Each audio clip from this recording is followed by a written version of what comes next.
Hello students, today we will discuss important topic that is cleansing action of soap. सबसे देख लो soap क्या होते हैं। सोडियम और potassium salt of long chain of carboxylic acid. Carboxylic acid लिखेंगे हम C double bond O Na और potassium को हम चेन सोल्ट की फॉर्म में लिखेंगे और लॉन्ग चेन है किसकी, कार्बन की।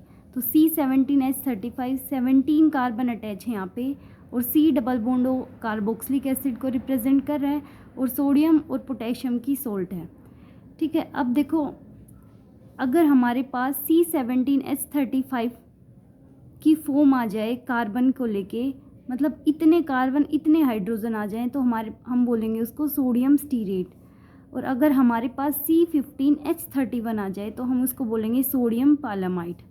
अब देखो सोपनीफिकेशन रिएक्शन किसको बोलते हैं, जब कोई भी एस्टर NaOH के साथ रिएक्ट करेगा, अगर हम उसको हीट करेंगे इन दोनों चीज़ों को तो वो हमें अल्कोहल और कार्बोक्सिलिक एसिड देता है।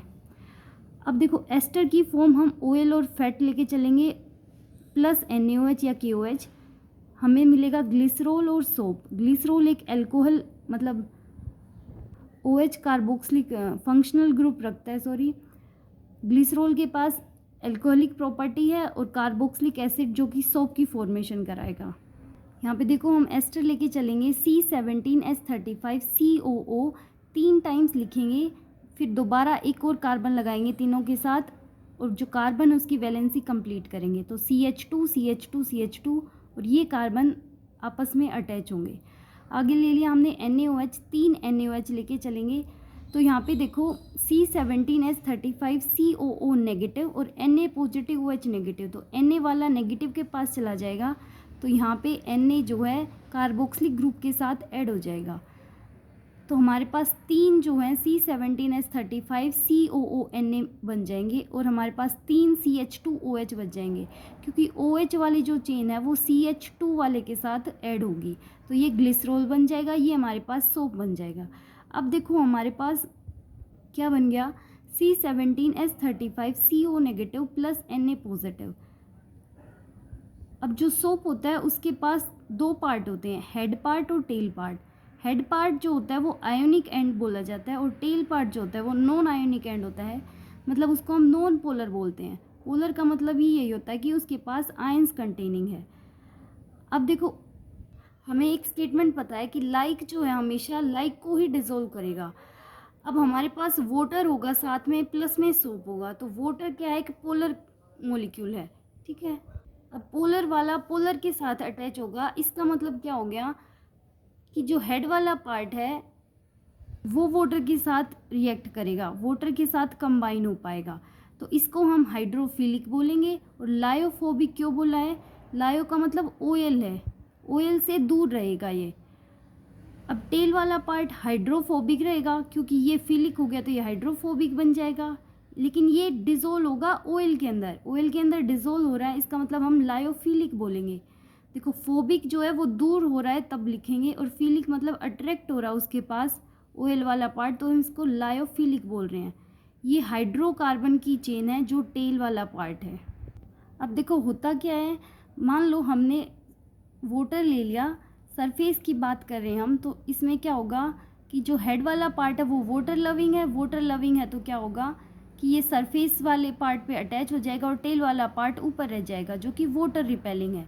लेकिन जैसे ही सोप जो है अंदर जाएगा, वाटर के अंदर डिज़ोल्व होगा, तो क्या होगा, जो टेल वाला पार्ट है वो तो ऑयल मॉलिक्यूल्स के साथ अटैच हो जाएगा और जो बाहर वाला पार्ट है वो वाटर के साथ अटैचमेंट शो करेगा। तो इस फॉर्मेशन को हम क्या बोलते हैं, मिसिल्स बोलते हैं। यहाँ पे सोप के क्लस्टर्स ऑफ मॉलिक्यूल्स बन जाएंगे जो हेल्प करेंगे जो क्लॉथ है उसको डर्ट रिमूव करने में।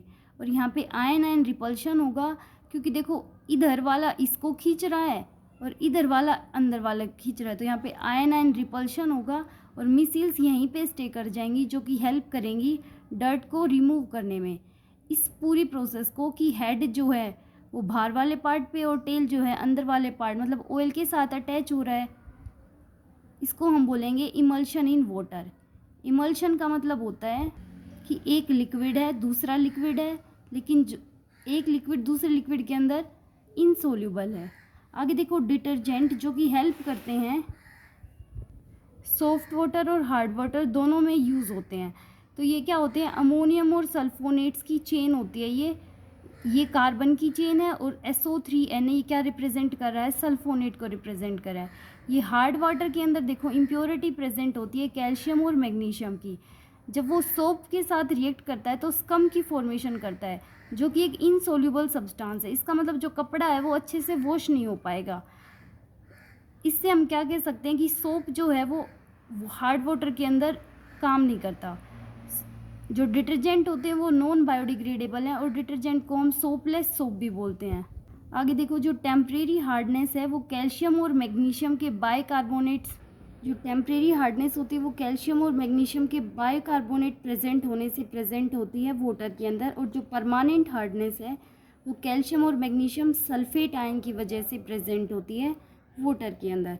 हार्ड वाटर जो होता है उसके अंदर डिटर्जेंट एप्लीकेबल है, इसलिए हम ये कह सकते हैं कि डिटर्जेंट मोर बेनिफिशियल है। लेकिन ये नॉन बायोडिग्रेडेबल है, इसलिए इसके बेनिफिट भी हैं और डीमेरिट्स भी हैं। Thank you.